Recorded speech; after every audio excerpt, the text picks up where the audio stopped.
तो जावा जो है वो एक high level class based object oriented programming language है। प्रोग्रामिंग लैंग्वेज एक ऐसी लैंग्वेज जो कि हमारे किसी भी टास्क को परफॉर्म करने के लिए बनाई जाती है, क्योंकि अगर हम कंप्यूटर को कोई भी इंस्ट्रक्शन देते हैं तो कंप्यूटर जो है वो 0 और 1 की भाषा समझता है, वो हमारी किसी भी लैंग्वेज को नहीं समझता। इसीलिए हमें प्रोग्रामिंग लैंग्वेजेस की नीड पड़ती है, ताकि वो कंप्यूटर को एक स्पेशल कीवर्ड्स, कुछ ऐसे कीवर्ड्स बनाए जाते हैं कंप्यूटर इंस्ट्रक्शन देने के लिए, ताकि यूज़र की बात को वो जो कंप्यूटर है समझ पाए और उसको उसका आउटपुट दे सके।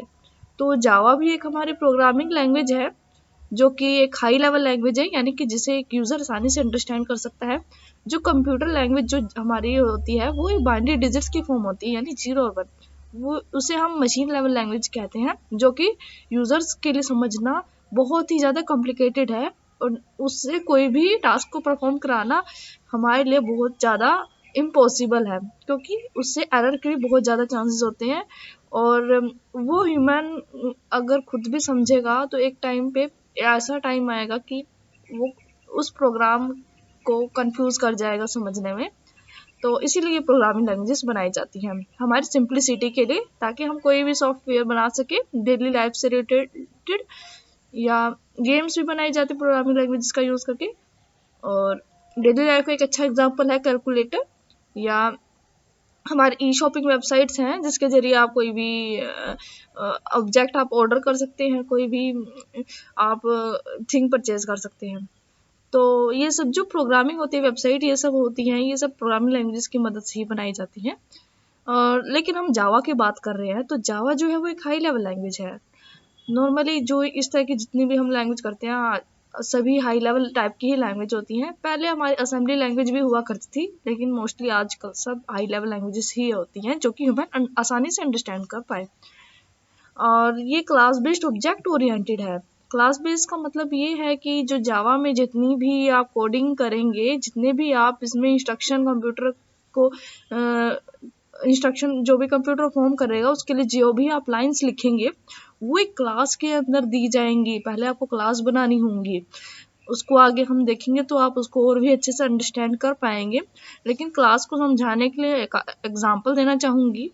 जैसे आप एक, ये जो है क्लास वो एक कैटेगरी को रिप्रेजेंट करता है, ये खुद में एग्जिस्ट नहीं करता, ये सिर्फ किसी एक स्पेसिफिक कैटेगरी को रिप्रेजेंट करता है। जैसे एक बर्ड हो गया, आप देखेंगे आप बर्ड के अंदर कितने सारे टाइप्स के ऑब्जेक्ट्स जिसे हम बोलते हैं। ऑब्जेक्ट ओरिएंटेड का मतलब होता है जो अलग अलग टाइप की चीज़ें एग्जिस्ट करती हैं। बर्ड्स तो खुद तो एग्जिस्ट नहीं करता, लेकिन बर्ड्स के अंदर डिफरेंट डिफरेंट टाइप के बर्ड्स होते हैं। पैरोट हो गया, स्पैरो हो गया, आउल हो गया, ये सारे बर्ड्स ही तो हैं। क्रो हो गया, तो ये जो क्रो, आउल, ये सब जो है, पैरट है, ये सब हमारे ऑब्जेक्ट हो गए, क्योंकि इनका खुद की स्पेसिफिक आइडेंटिटी है। और इन सब को जो एक स्पेसिफिक फीचर जो कैटेगराइज करता है वो एक क्लास होता है। क्लास हम कैसे बनाते हैं, बर्ड हमने क्लास क्रिएट की, हमें कैसे पता चला कि बर्ड एक क्लास है? क्योंकि उसके अंदर जिस टाइप के ऑब्जेक्ट्स, यानी कि हमारे जो बर्ड्स होंगे, जैसे पैरट हो गया, ये या हमारा क्रो हो गया, स्पैरो हो गया, तो इनकी एक स्पेसिफिक क्वालिटी होती है, फीचर्स होते हैं कि इनके विंग्स होते हैं, ये उड़ सकते हैं। तो ये जो क्वालिटी है वो एक क्लास डिफाइन कर रही है ना। बर्ड्स, अगर आप बर्ड्स का नाम सुनेंगे तो आपके मन में यही आप पॉइंट आएगा कि हाँ बर्ड्स की बात हो रही है, यानी कि उनके इन द स्पेसिफिक ये एक प्रॉपर्टी है कि वो उड़ सकते हैं, उनके पास विंग्स होती हैं, उनकी एक अपनी साउंड होती है, उनका एक डिफरेंट बिहेवियर होता है। तो ये हमारे क्लास का मतलब है। और ऑब्जेक्ट्स यानी जो एक उनकी खुद की एक स्पेशल प्रॉपर्टी होती है, खुद की जो एग्जिस्ट करते हैं। क्लास यानी कि आप ऐसे कर सकते हैं, एक ब्लूप्रिंट है, एक टेम्पलेट डिफाइन किया जाता है कि इसके अंदर किस टाइप के ऑब्जेक्ट्स हम रखने वाले हैं। क्लास को आप के समझने के लिए एक और एग्जांपल देख सकते हैं। जैसे मान लीजिए कि एक प्रोजेक्ट आपको मिला, उसके अंदर कई सारे टीम बनाए गए, लेकिन टीम खुद में तो कोई एक पर्सन नहीं है ना। जो टीम ए और बी टाइप की टीम बनाई गई, दो टीम्स बनाई गई, उनको डिफरेंट डिफरेंट प्रोजेक्ट्स मिला है। एक टीम में 5-10 मेंबर्स, ये ज़्यादा भी हो सकते हैं, कम भी हो सकते हैं। तो टीम है तो कोई स्पेसिफिक पर्सन तो नहीं है ना, लेकिन टीम को रिप्रेजेंट किया गया ए नाम से, कि वो टीम ए है, वो एक किसी प्रोजेक्ट पर काम कर रही है, और जो टीम बी है वो एक किसी दूसरे प्रोजेक्ट पर काम कर रही है। तो ये एक तरह से हमने क्लास बना दी। और ऑब्जेक्ट्स वो होगा जो उसके अंदर मेंबर्स इंक्लूडेड है, यानी जो स्टूडेंट्स उसके अंदर उस प्रोजेक्ट्स पर वर्क करेंगे वो हमारे ऑब्जेक्ट्स हो गए।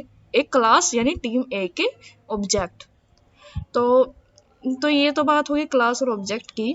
तो एक बात और आपको ध्यान रखनी होगी, जो क्लास है उसको तब तक मेमोरी एलोकेट नहीं होती जब तक कि हमारा ऑब्जेक्ट क्रिएट नहीं हो जाता। मान लीजिए आपने टीम ए या बी बना ली, लेकिन उसके अंदर कोई पर्सन एग्जिस्ट ही नहीं कर रहा जो किसी प्रोजेक्ट को परफॉर्म करे, ना कोई प्रोजेक्ट एग्जिस्ट कर रहा है, ना कोई पर्सन एग्जिस्ट कर रहा है या स्टूडेंट, तो वो तो फिर क्लास तो किसी काम की रह ही नहीं जाएगी। तो मतलब कि क्लास को आप जब क्रिएट करते हो उसका एक ऑब्जेक्ट होना भी जरूरी है, तभी तो आप कुछ परफॉर्म करा पाएंगे। तो यही मतलब है जावा के class based object oriented programming language कहलाने का, क्योंकि इसके अंदर जो भी काम होता है क्लास क्रिएट करके किया जाता है और उसके ऑब्जेक्ट्स को बनाकर उसके अंदर फंक्शंस जो भी आप परफॉर्म कराना चाहते हैं उसको कराया जाता है। तो जावा जो है वो एक प्लेटफॉर्म इंडिपेंडेंट लैंग्वेज है जो कि डेवलपर्स को ये अपॉर्चुनिटी, एक फीचर प्रोवाइड करता है, राइट वंस रन एनीवेयर। ये जावा की टैगलाइन है। यानी कि जावा जो देखिए, जो पहले लैंग्वेजेस होती थी, जो बहुत पुरानी लैंग्वेजेस हैं, आप अगर सी को भी देखेंगे तो उसको अगर आप किसी भी सिस्टम के लिए एक बार राइट करेंगे तो आप उसको फर्दर किसी और सिस्टम पे उसको रन नहीं करा सकते। एक बार वो लिखा हुआ कोड किसी दूसरे सिस्टम पर आप रन नहीं करा सकते हैं, उसके लिए दोबारा आपको कोड लिखना होगा। या जो हमारी असेंबली लैंग्वेजेस थी, लो लेवल लैंग्वेजेस, तो उनको आप दूसरे सिस्टम पर रन नहीं करा सकते। लेकिन जो जावा है उसको आप किसी भी सिस्टम पर रन कराइए, वो रन कर जाएगा। एक बार आप लिखेंगे उस कोड को, सेम पीस ऑफ कोड को आप किसी भी सिस्टम पर रन करा सकते हैं बिना किसी एरर के। तो ये है प्लेटफॉर्म इंडिपेंडेंट होने का मतलब। जावा जो है वो एक प्लेटफॉर्म इंडिपेंडेंट लैंग्वेज है। It was originally developed by James Gosling in 1991 at Sun Microsystems Corporation। तो आप यहाँ पे एक पिक्चर देख रहे होंगे, तो ये जो है ये जावा के फाउंडर हैं, जेम्स गोसलिंग है इनका नाम। तो इन्होंने वैसे ही इस लैंग्वेज को 1991 में डेवलप किया था अपने कुछ टीम मेंबर के साथ, जिसके जेम्स गोसलिंग जो थे मेन लीड कर रहे थे इस लैंग्वेज को डेवलप करने के लिए। और इन्होंने ये सन माइक्रोसिस्टम लैब में इसको डेवलप किया था। लेकिन जो इसको पब्लिकली रिलीज किया गया था वो 1995 में रिलीज किया गया था। तो एक चीज़ और, एक फन फैक्ट आपको बताना चाहेंगे कि जावा जो है वो नेम कैसे पड़ा। तो ये आप देखेंगे कि जावा की ये जो है जो इस लोगो है वो एक कॉफ़ी कप है, जिसके अंदर से कुछ भाप टाइप का कुछ निकल रहा है। तो ये एक्चुअली जो लैंग्वेज थी पहले, इसका जो नेम था वो ग्रीन टॉक था। तो इसको बाद में चेंज करके ओक किया गया था। तो जो ओक नेम था वो पहले से किसी कंपनी के द्वारा यूज में था, तो इसलिए इन्होंने इस लैंग्वेज का नाम चेंज करने के लिए सोचा। तो एक दिन ये अपने फ्रेंड्स के साथ बाहर ऑफिस के किसी शॉप में कॉफ़ी पी रहे थे, तो उनको ये आइडिया आया कि क्यों ना अपनी लैंग्वेज का नाम जावा रखा जाए। एक्चुअली जो जावा है वो एक टाइप की कॉफ़ी सीड्स, जो कॉफ़ी बीन्स होती हैं, एक टाइप की कॉफ़ी बीन्स होती हैं, उसका नाम जावा होता है। तो उन्होंने पूछा अपने फ्रेंड से तो भी ये नाम कैसा रहेगा, क्योंकि उन्हें कुछ ना कुछ नाम तो रखना ही था। तो सबको अच्छा लगा, उन्होंने सब जो भी उनके फ्रेंड्स थे उन्होंने उनको ये नाम सजेस्ट किया कि हाँ ये सही रहेगा। तो इन्होंने फिर अपनी लैंग्वेज का नाम ओक से बदल कर जावा कर दिया। तो ये तो हो गई कि जावा इस लैंग्वेज का नाम कैसे पड़ा। और ये जो लैंग्वेज थी पहले सन माइक्रोसिस्टम लैब जो है ये इसकी पेरेंट कंपनी थी, बाद में इसे परचेज कर लिया गया ओरेकल कंपनी द्वारा 2010 में। इसको एक्वायर किया ओरेकल कंपनी में इन 2010 में। तो आप जब भी प्रोग्राम डेवलप करेंगे जावा लैंग्वेज का यूज़ करके, तो उसके लिए आपको जावा डेवलपमेंट किट की रिक्वायरमेंट होगी, जिसे हम जेडीके भी बोलते हैं। जेडीके एक टाइप का सॉफ्टवेयर कह सकते हैं आप, एक टूल होता है जिसके अंदर ऐसी लाइब्रेरीज और ऐसे टूल्स प्रेजेंट होते हैं जिसकी मदद से आप जावा के प्रोग्राम को राइट, डीबग और रन करा सकते हैं। देखिए इस बात को आप ऐसे समझिए, इसको और आगे हम और अच्छे से समझेंगे, अभी आपको इसमें कंफ्यूज होने की ज़रूरत नहीं है।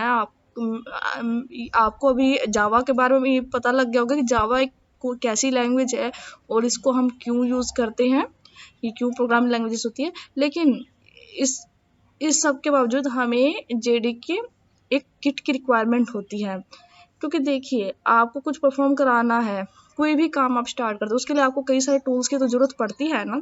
तो इसी तरह इस लैंग्वेज को राइट और रन करने के लिए भी जेडीके की रिक्वायरमेंट होती है, जो कि टूल किट है जावा प्रोग्राम्स को रन कराने के लिए, डेवलप करने के लिए।